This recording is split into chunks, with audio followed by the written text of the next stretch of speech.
How do you remain obedient when your mind is in a grip of fear and worry and anxiety and frustration and anger, and all the while I'm still not mad at God?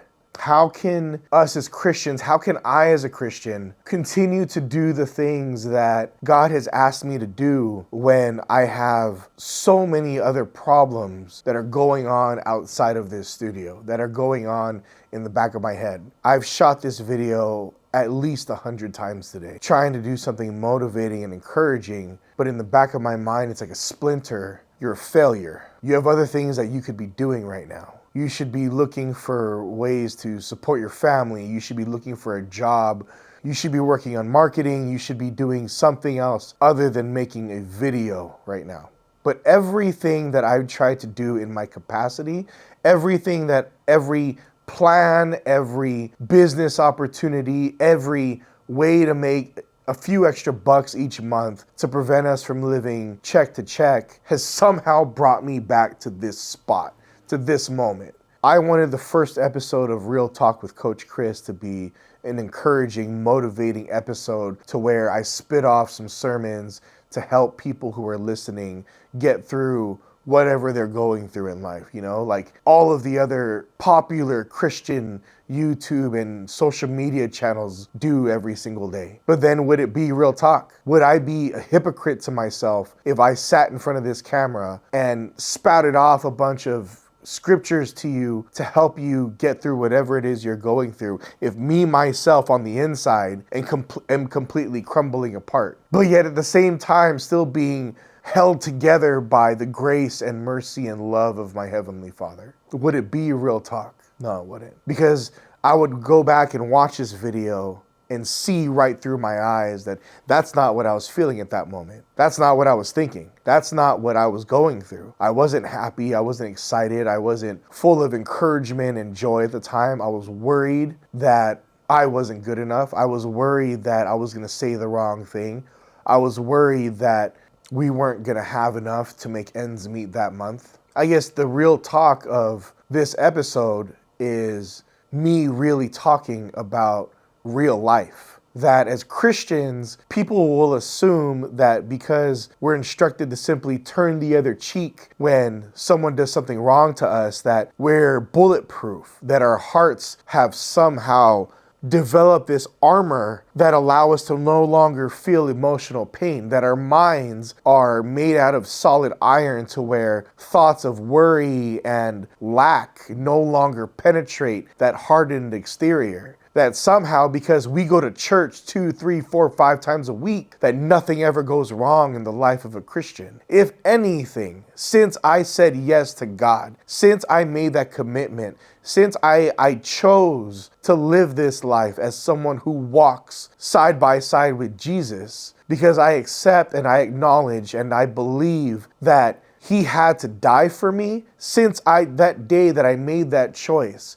my life, if anything, has become exponentially harder year after year, month after month, day after day, hour after hour, so it seems. It's almost as if every single day that I wake up, a new challenge has reared its head saying, what are you going to do today? How much longer are you going to be able to keep up this fight? How much longer are you going to keep swinging? How much longer before you go back to the life that you had before a Christian? Wasn't it easier? Wasn't it easier just to go and get a job, have a steady paycheck, not do all this inside of your gym? Yeah, you've been able to pray for people. Yeah, you've been able to help people come back to God. Yeah, you've been able to help people better their lives. But Chris, isn't your life harder now than it was 10 years ago? Wouldn't it just be easier for you to go back to the way things were, Chris? Yeah, it would be easier.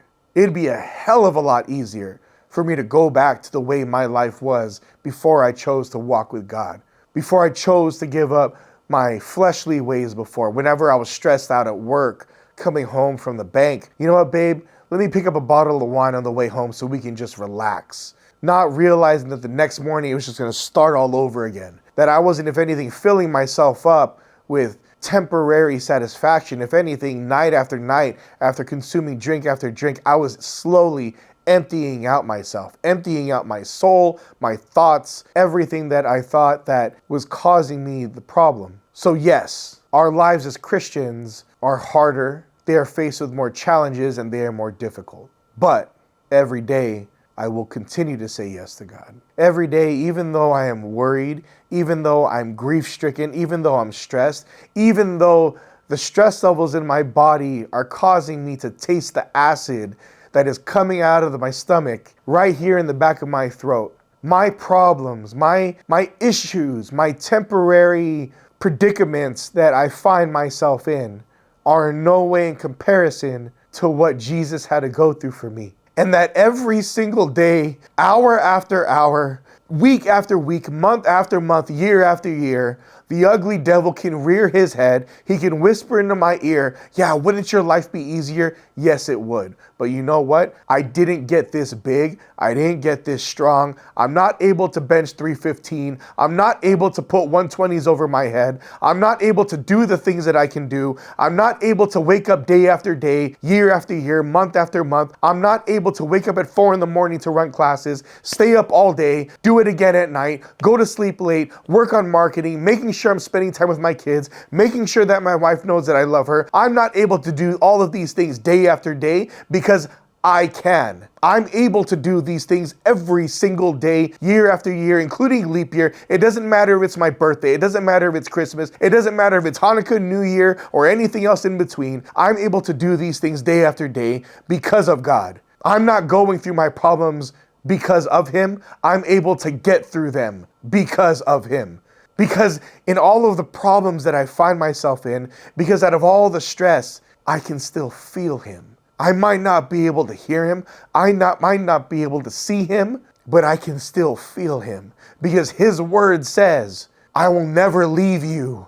I will never forsake you. That I will be with you. Don't worry. I'll be with you wherever you go.